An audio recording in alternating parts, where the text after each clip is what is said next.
Student, in last lecture we already discussed the exact differential equation and its problem also we already solved. Then today's lecture we will discuss the theorems of differentiation. आता ह्या टॉपिकमध्ये आपण theorems of differentiation बघणार आहोत. तर theorems of डिफरेन्शिएशनमध्ये दोन theorems आपल्याला discuss करायचे की जे पार्शियल डिफरेन्शिएशनमध्ये खूप इम्पॉर्टंट थेरम आहे. तर ते थेरम आपल्याला इथे प्रूव्ह करायचे आहे. प्रूव्ह मीन्स बघायचे आहे, स्टडी करायचे आहे. तर ते थेरम आपण बघू. ऑलरेडी एक्झॅक्ट पार्शियल डिफरेन्शिएशन इक्वेशनचे डेफिनेशन तुम्हाला ऑलरेडी माहीत आहे. त्यात सक्सेसिव्ह डिफरेन्शिएशन बघितलं, higher order partial differential equation बघितलं, त्याच्यानंतर टोटल डिफरेन्शियल इक्वेशन बघितलं, त्याच्यानंतर एक्झॅक्ट डिफरेन्शियल इक्वेशनचा पण स्टडी केला. Then today's lecture we will study the theorems of differentiation. We know we have already discussed the function f of xy, okay, which is depend on two variables, f of xy, which is depends on two variables x and y. We express x as a function of f and y, or y as a function of f and x. Here x हा f आणि y चा function आहे, y हा f आणि x चा function आहे.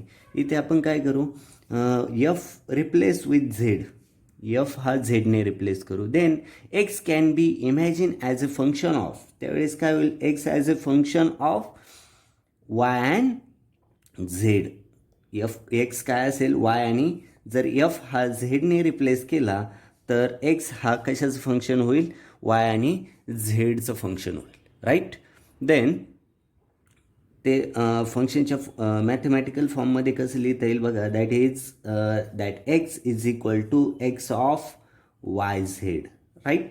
That means D x is equal to dou x by डो Y constant Z D Y plus dou x by डो Z constant Y D Z.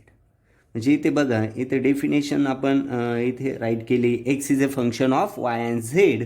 Then it's total partial derivatives D x is equal to dou x by डो Y, first with respect to first variable, differentiate with respect to first variable, that time second variable will be constant, plus differentiate with respect to second variable, that time first variable will be constant. Okay, this is the definition of the partial derivatives. Okay, then again similarly, this is the equation number 1. Similarly, y is a function of, second जे आपण बघितलं होतं, y is a function of f and x, but f is replace with the z. That means y is a function of Y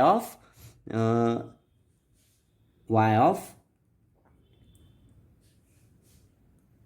x z, right. F is replace with z. Then write in the form of partial definition of partial differentiation. That means dy is equal to dou y by dou x at constant z dx plus dou y by dou z at constant x dz. This is equation number 2. Out of substitute out of these two equations, that second equation dy is equal to this, that substitute in equation number 1, that value of that dy substitute in equation number 1st. Then equation first becomes that dx is equal to, इथे काय करतो आपण, equation first आणि equation second मिळालं तर equation सेकंडमध्ये डीवायची value जी आहे ती डीवायची व्हॅल्यू आपण इक्वेशन फर्स्टमध्ये सबस्टिट्यूट करत आहोत. Then equation first becomes equation first काय होईल बघा, डो X first term as it is divided by डो Y constant Z D Y into, sorry not D Y, D वायचीच व्हॅल्यू आपण इथे सबस्टिट्यूट करतो आहे. Then in bracket dou Y by डो x Z D X plus dou Y by डो Z X D Z plus dou x by डो Z Y D Z.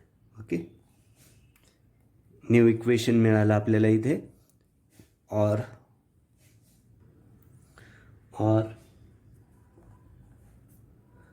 dx is equal to dou x by dou y constant z dou y by dou x z dx plus in bracket dou x by dou y z dou y by dou z constant x plus dou x by dou z y dz.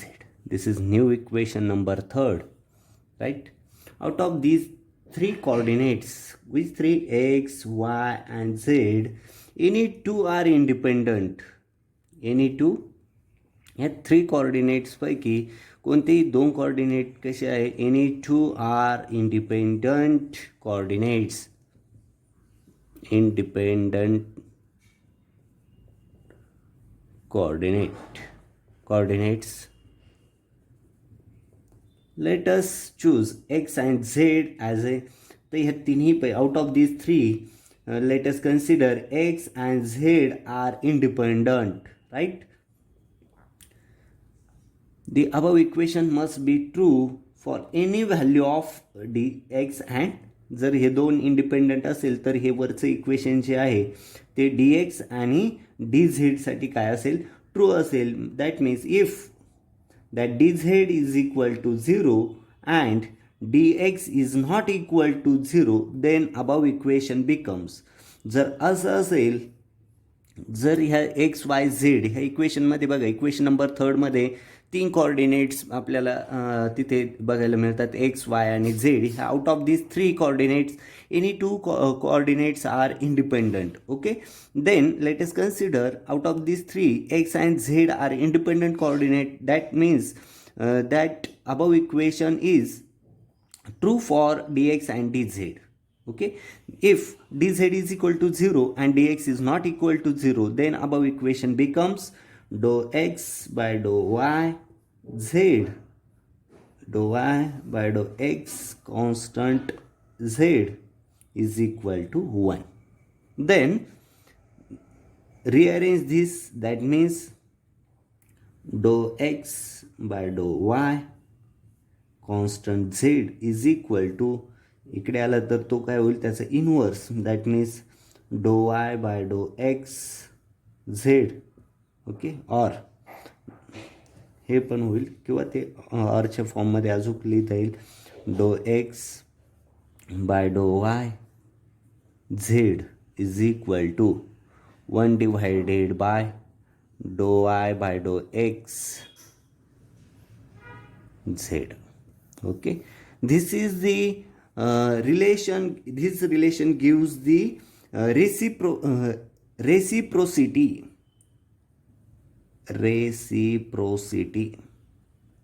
relation. त्याला काय म्हटलं तर reciprocity relation.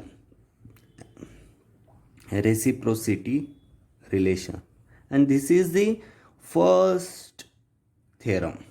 जे आपल्याला दोन theorem बघायचे आहे त्याच्यातला हा काय झाला, फर्स्ट थेरम. प्रूव्ह करायला विचारला जातो, prove the that partial theorem of differentiation. तर त्यावेळेस हा फर्स्ट थेरम ऑफ डिफरेन्शिएशन जो आहे तो लक्षात पण ठेवायचा आहे. त्याचं स्टेटमेंट डो एक्स बाय डो Y constant Z is equal to dou Y by डो X constant Z inverse. Okay,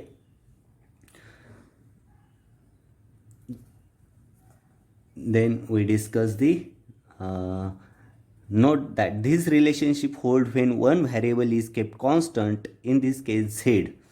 याच्यात काय केलं आपण, एक कॉन्स्टंट ठेवला आहे, एक व्हॅरिएबल झेड हा काय ठेवला आहे, kept constant, is the same on both side of equation. That means alternatively we put D x is equal to, आता इथे बघा आपण काय केलं होतं ह्या केसमध्ये, d Z is equal to 0 घेतला आणि d x is not equal to 0 घेतला. ओके, आता ह्या सेकंड थेरम घेताना आपण काय करणार आहोत, ह्या इक्वेशन 3मध्ये D Z is equal to is not D x is equal to 0 घेणार आहोत आणि D Z is not equal to 0 घेणार आहोत आणि ह्या थर्ड इक्वेशनमध्ये त्या व्हॅल्यू सबस्टिट्यूट करून आपण second theorem of differentiation prove करणार आहोत. ओके, लक्षात येतं आहे, ह्या 2 केस इम्पॉर्टंट आहे. ओके, इक्वेशन 3 घेतो आहे मी इथे तुमच्या माहितीसाठी. D x is equal to dou x by डो वाय झेड, डो वाय बाय डो x Z D X plus dou x by डो वाय झेड डो वाय बाय डो Z X plus dou x by डो Z Y D Z. This is the third equation आहे. आणि यात पहिली केस आपण बघितली, पहिल्या केसमध्ये आपण y x y z 3 coordinate, out of this 3 2 are independent आणि त्यात वाय एक्स आणि झेड हा इंडिपेंडंट आहे असं आपण कन्सिडर केलं. आणि त्यात आपण बघितलं d Z is equal to 0 and d x is not equal to 0. Then first theorem आपण प्रूव्ह केला, डो एक्स बाय डो Y constant Z is equal to 1 divided by डो वाय बाय डो एक्स झेड. ओके, और त्यालाच inverse पण लिहिता येईल, डो वाय बाय डो x Z inverse. Okay, this is the first theorem of differentiation. आता इथे सेकंड केस बघा, ह्या सेकंडमध्ये आपण काय करतोय, d x is equal to 0 and D Z is not equal to 0. हे आपण ह्या थर्ड इक्वेशनमध्ये सबस्टिट्यूट करतो आहे आणि सबस्टिट्यूट केल्यानंतर आपल्याला थर्ड इक्वेशन काय मिळेल बघा, डो एक्स बाय डो वाय झेड डो वाय बाय डो Z X plus dou x by डो Z constant Y is equal to 0. That means ही टर्म इकडे जर घेतली, इथे बघा, we can put D x is equal to 0 and D Z is not equal to 0 in equation 3. Then content of the square bracket of equation this, हे हा जो हे जे आहे अल्सो इक्वल टू 0, हे काय होईल, d Z is not equal to 0 but d x is equal to 0. That means हा स्क्वेअर ब्रॅकेटमधलं काय होईल, equal to 0 and we obtain the cyclic relation. काय मिळेल आपल्याला, सायक्लिक रिलेशन मिळेल. ओके, आणि ते सायक्लिक रिलेशन कसं आहे असं मिळेल. Then rearrange this dou x by डो Y at constant Z into dou Y by डो Z at constant x. Okay, is equal to minus dou x by डो Z at constant Y. Okay, then अजून एक step आपल्याला हे करता येईल, dou X by dou y z dou y by dou z here x and dou z by dou x y is equal to minus 1 or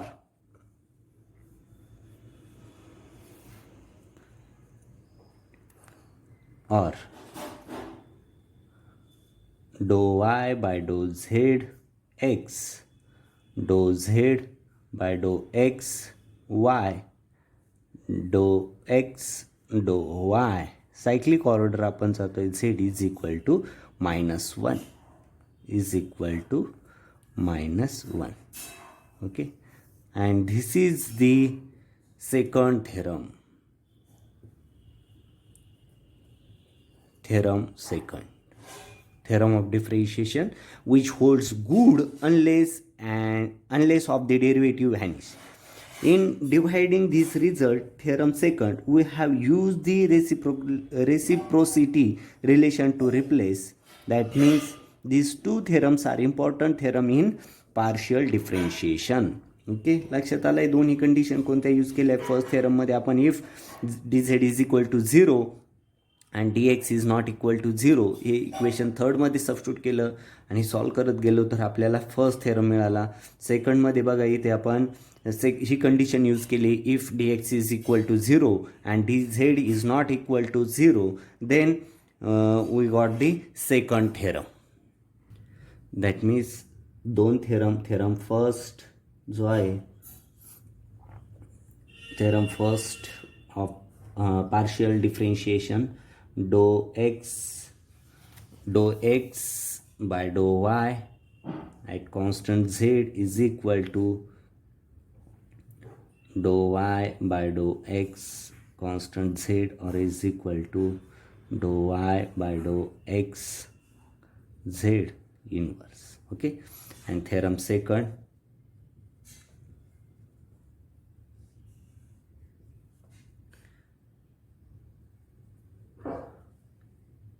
cyclic order लक्षात घ्या तुम्ही. Do Y by cyclic means x y आणि Z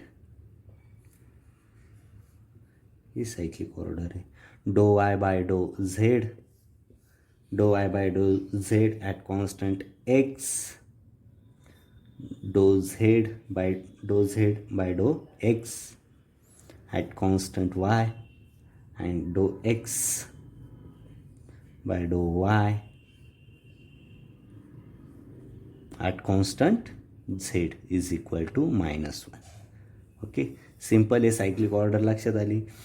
डो Y by डो z third constant, do z by डो x third constant, dou x by डो y third constant is equal to -1. Okay, very simple this too. आता याचे applications means problem solve करू आपण. त्या प्रॉब्लेम्समध्ये आपल्याला डिटेल आयडिया येईल का कसा यूज करायचा आहे, थेरम फर्स्ट कसा व्हेरीफाय करायचा आहे, थेरम सेकंड कसा व्हेरीफाय करायचा आहे. ओके, समजलं. इथे दोन्ही थेरमचा प्रूफ पण विचारला जातो किंवा दोन्ही थेरमचे स्टेटमेंट जे आहे ते महत्त्वाचे आहे. समजून घ्या. 3 व्हॅरिएबल्स ह्या थेरम ऑफ डिफरेन्शिएशनमध्ये. त्यात 3 out of this 3 2 are constant, 2 constant आहे. हे 2 इंडिपेंडंट आहे. हे सपोज एक्स वाय आणि झेड असेल तर out of this 3 2 are independent, right. 2 independent असेल. आपण इथे बघितलं वाय अँड झेड किंवा वाय अँड झेड इंडिपेंडंट असेल तर dx इज इक्वल टूच्या फॉर्ममध्ये इक्वेशन 3 आपल्याला मिळालं. 2 कंडिशन घेतल्या तिथे आपण. If dz is equal to 0, जर dz इज इक्वल टू 0 घेतला त्यावेळेस dx is not equal to 0, आणि त्यावरून आपण फर्स्ट थेरम काय केला, प्रूफ केला. आणि सेकंडमध्ये if dx is equal to 0, okay, and dz is not equal to 0, त्यावरून आपण सेकंड थेरम प्रूफ केला. व्हेरी सिम्पल आहे. दोन्ही स्टेटमेंट लक्षात ठेवा. याच्यावरती प्रॉब्लेम कसे विचारले जातात ते आपण बघूया. Okay, if any doubt then ask me. Okay, problem first. Okay, verify 2 theorems in the case of ideal gas. Okay, आता हे आयडियल गॅस इक्वेशन जे आहे आपल्याला माहिती already. Ideal gas equation, okay, P V is equal to R T. P V 1 mole of गॅससाठी P V is equal to N R T equation. If N is equal to 1 mole of gas, that means P V is equal to R T. आता इथे बघा ह्या ideal gas इक्वेशनमध्ये 3 independent variable इथे बघा. P आहे, जसं x y Z आपण तिथे घेतलं. कम्पॅरेटिव्ह स्टडी करतो आपण प्रॉब्लेमचा आणि थेरमच्या प्रूफचा. इथे p for pressure, v for volume and t for temperature, and r विली कॉन्स्टंट, तो गॅस कॉन्स्टंट म्हणतो. आता इफ ह्या तिन्हीपैकी कोणतेही 2 काय असणार आहे, इंडिपेंडंट व्हॅरिएबल आपण इथे बघणार आहोत. इथे P is equal to rearrange करतो equation R T divided by V. Okay, then आता विथ रिस्पेक्ट टू व्ही इथे करू आपण डो पी बाय डो व्ही. ओके, याच्यात दोन इंडिपेंडंट व्हॅरिएबल आपण कन्सिडर केले, which two one is the volume and second one is the, जसं आपण तिथे बघितलं एक्स वाय आणि झेड, त्या थेरमचा प्रूफ बघताना आपण एक्स वाय झेड तीन इंडिपेंडंट व्हॅरिएबल्स घेतले आणि ह्या तीन इंडिपेंडंट व्हॅरिएबल्समध्ये वाय आणि झेड हे टू लेटेस्ट कन्सिडर केले, तर d x is equal to equation लिहिलं. सेम इथे पण बघा पी व्ही टी यापैकी p and v and t independent variable असेल तर त्यावेळेस d p dou P by डो V at constant T is equal to R t, इथे विथ रिस्पेक्ट टू व्ही करायचं आहे म्हणजेच minus R T divided by V square. इथे just 1 divided by V a, 1 divided by व्हीचा derivative minus 1 divided by V square येतो, तो आपण घेतला इथे. राईट, समजलं आहे. Then but V is equal to किती, इथे रिअरेंज करू. But V is equal to rearrange केलं तर R T divided by P आहे आणि ही व्हॅल्यू आपण इथे काय करतो आहे सबस्टिट्यूट करतोय. Then that case do P by डो V at constant T is equal to, इथे जर V value minus R T divided by V square means R square T square, व्हीची व्हॅल्यू सबस्टिट्यूट करतोय. V is equal to R T divided by P पण त्याचा whole square, that means P square. Okay, 1 1 get cancel. Then is equal to minus is equal to काय होईल तो P square, हा वरती जाईल p square divided by R t जो एक राहिला तो. ओके, समजलं इथपर्यंत काय हे डाऊट नसणार आहे.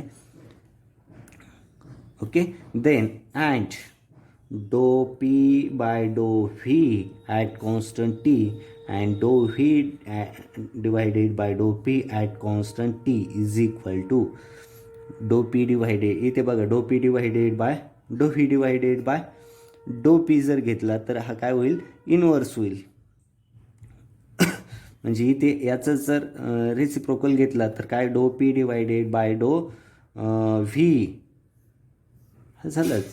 ओके, आता डो व्ही डिवायडेड बाय जर घेतला हाच याचाच reciprocal means do V divided by डो P at constant T is equal to, हे काय होईल inverse means R T divided by minus R T divided by P square होईल. आणि ह्या दोघांचा प्रोडक्ट आपण इथे घेतोय, व्हॅल्यू सबस्टिट्यूट केलं मायनस मायनस काय होईल प्लस, दॅट मीन्स फर्स्टची व्हॅल्यू बघा minus P square divided by R T ही याची व्हॅल्यू झाली आणि डो व्ही बाय डो पी ॲट कॉन्स्टंट टीची व्हॅल्यू काय होईल minus R T divided by P square. Okay, minus minus plus then is equal to 1. Okay, and theorem first is verified. इथे theorem first काय होणार आहे व्हेरीफाईड झाला.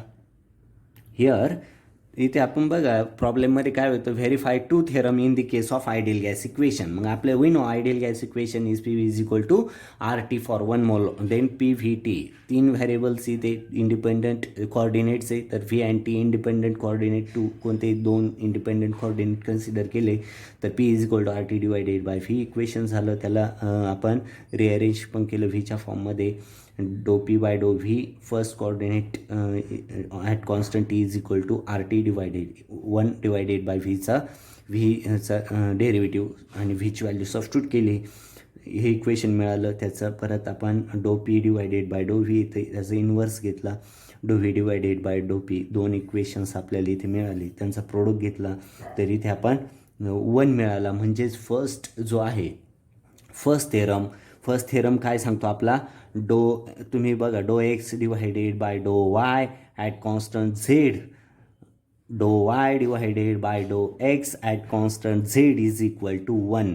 First थेरमचं स्टेटमेंट हे पण आहे बघा ऑरमध्ये आणि तेच आपण इथे प्रूव्ह केलं आहे. डो पी डिवायडेड बाय डो V at constant T into do V divided by डो P at constant T is equal to 1. Okay, म्हणजे फर्स्ट थेरम इथे काय झाला प्रूव्ह झाला. येते लक्षात फर्स्ट थेरम कसा प्रूव्ह केला ideal for the case of ideal gas. Okay, very simple. Then we discuss the सेकंडसाठी बघू.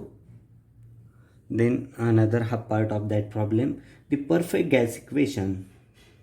Perfect gas means ideal gas. Perfect gas equation, dou P by dou V at constant T is equal to minus RT divided by V square. Then dou V divided by dou T at constant P is equal to dou V divided by dou T at constant P. with respect to T घेतोय आपण, लक्षात घ्या इथे R divided by V square, R divided by P, not this. इथे लक्षात येत आहे. आपण ऑलरेडी हे फर्स्ट पार्टमध्ये हे डिराईव्ह केलं आहे. Okay, then V is equal to, equation आहे आपलं just simple, P is equal to R T divided by V. P V is equal to हे जे इक्वेशन आहे आपलं कोणतं ideal gas equation, P V is equal to R T. Okay, P V is equal to R T, तर P is equal to काय झाला R T divided by V, right. आणि याचा विथ रिस्पेक्ट टू व्ही जर केलं याला तर आपल्याला काय मिळतं, हे इक्वेशन मिळतं. सिमिलरली इथे बघा, P V is equal to काय आहे, P V is equal to R T, then V is equal to काय होईल R T divided by P, right. R T divided by P, याला विथ रिस्पेक्ट टू टी केलं तर काय मिळेल आपल्याला, हे इक्वेशन मिळतं आर डिवायडेड बाय पी. समजलं आहे, व्हेरी सिम्पल दिस. अँड डो टी डिवायडेड बाय डो पी, आता इथे टीच्या फॉर्ममध्ये जर घेतलं टी इज इक्वल टू काय होईल P V divided by R होईल. आणि ह्याच डो टी डिवायडेड बाय डो पी जर केला तर इथे काय होईल डो टी डिवायडेड बाय डो P at constant V is equal to, का तर तिथे पी व्ही अँड तीनच इंडिपेंडंट व्हॅरिएबल्स आहे. ओके, देन याला विथ रिस्पेक्ट टू पी केलं तर व्ही डिवायडेड बाय आर होईल. कसं आलं हे तिन्ही पण इक्वेशन समजले. इथे मी वन बाय वन कसे आले ते इथे सांगितले. ह्या आयडियल गॅस इक्वेशनवरून हे इक्वेशन कसं मिळालं, हे इक्वेशन कसं मिळालं, हे इक्वेशन कसं मिळालं. रिअरेंज केलं पीच्या फॉर्ममध्ये विथ रिस्पेक्ट टू व्ही केलं, नंतर रिअरेंज केलं हे इक्वेशन मिळालं. नंतर हे आयडियल गॅस इक्वेशन रिअरेंज केलं व्हीच्या फॉर्ममध्ये, याला विथ रिस्पेक्ट टू टी केलं तर आर डिवायडेड बाय पी मिळतो. हे इक्वेशन रिअरेंज केलं T is equal to P V divided by R, आणि याला विथ रिस्पेक्ट टू पी जर केलं तर व्ही डिवायडेड बाय आर आपल्याला मिळतं, राईट. आणि या तिघांचा काय घेतो आपण जर बघितलं सेकंड थेरम जर बघितला त्याच्यात बघा एक्स वाय आणि झेड तीन इंडिपेंडंट व्हॅरिएबल्स त्यात सायक्लिक ऑर्डर घेतले आपण. डो वाय बाय डो झेड स्टेटमेंट माहिती तुम्हाला ॲट कॉन्स्टंट एक्स. ओके, नंतर डो झेड बाय डो x at constant y and do x by डो Y at constant Z is equal to -1. हे आपलं काय आहे सेकंड थेरमचं स्टेटमेंट आहे, जनरली स्टेटमेंट म्हणजे ह्या तिघांचा प्रोडक्ट आहे. इथे पण काय आहे बघा, पी व्ही आणि टी हे तीन इंडिपेंडंट व्हॅरिएबल्स आहेत, तर ह्या तिघांचा आपण काय घेतोय प्रोडक्ट घेणार आहोत. तर प्रोडक्ट काय येईल बघा फर्स्ट सेकंड थर्डसाठी, डो पी डिवायडेड बाय डो V at constant T into do V divide, ते पण सायक्लिकच जायचं आहे, do V divided by do T at constant P into do T divided by डो P at constant V is equal to, यांचा product घ्यायचा आहे आर एच एस साईडचं. हे तिन्ही इक्वेशन याला नंबरिंग जर दिलं तरी चालेल, first second and third.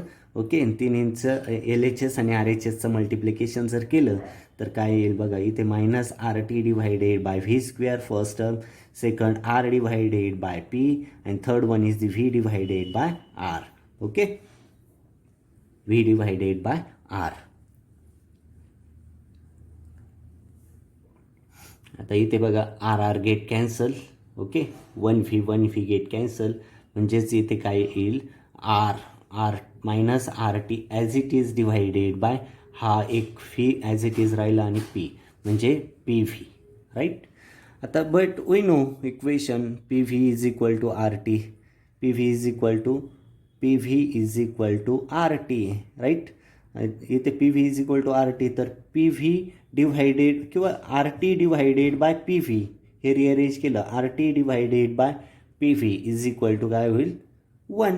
Okay, हे 1 आहे तर R T divided by P व्हीची व्हॅल्यू 1 आहे आणि minus sign as it is, म्हणजेच काय झाला डो पी डिव्हायडेड बाय डो V at constant T into do V divided by do T at constant P do T divided by डो P at constant V is equal to, ही value काय आहे, याची value काय आली 1 आणि minus sign as it is म्हणजे दिस.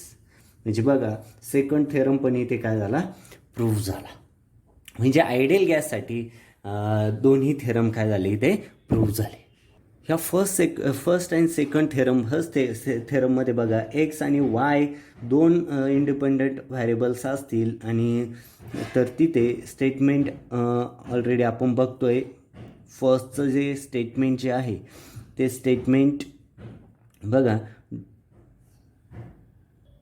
X y z 3 independent आहे, त्यावेळेस बघा डो एक्स बाय डो वाय सायक्लिकच जायचं आहे आणि इथे डो वाय बाय डो एक्स, झेड कॉन्स्टंट इथे या तिन्ही out of 3 Z is constant is equal to 1. हे फर्स्ट थेरम आहे.